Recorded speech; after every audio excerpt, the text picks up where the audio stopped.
I can't be the only person that knows about this, and unless you're a huge rap, hip hop, or music fan, this probably passed you by. But I'm here to tell you that since you're here, this isn't going to pass you by, and you're probably going to feel really informed and really interested. During the 1992 gang truce, a record executive by the name of Ronnie M. Phillips took active members of the Bloods and Crips gang based in LA and decided that it was best for them that if they wanted to channel their anger towards each other, better off putting it on wax or on an album than to attack each other on the streets.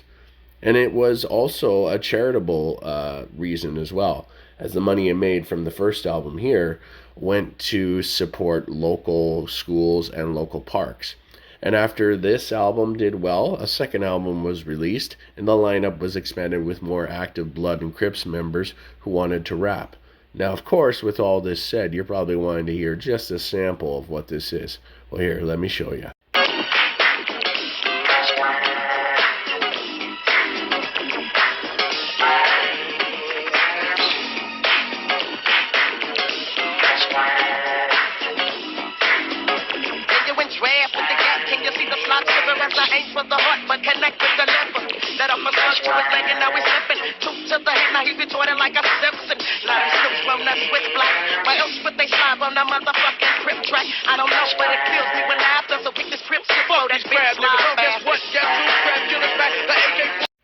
Now, of course, you're probably thinking the story ends there.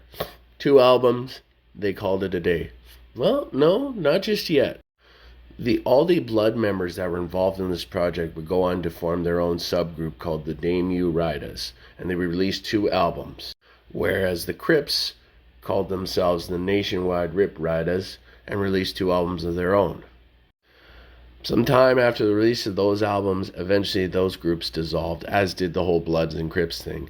The reason being is because the gang truce didn't last long, and eventually, slowly but surely, all its active members that were involved in this project were killed due to either gang violence or being caught by the authority and retaliating back.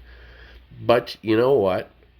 Having said all this, the fact that there was a moment in time where there was a truce, where the world stopped, and everyone put their differences aside, and if they had a problem, they used a creative outlet to let out their frustrations instead of killing each other.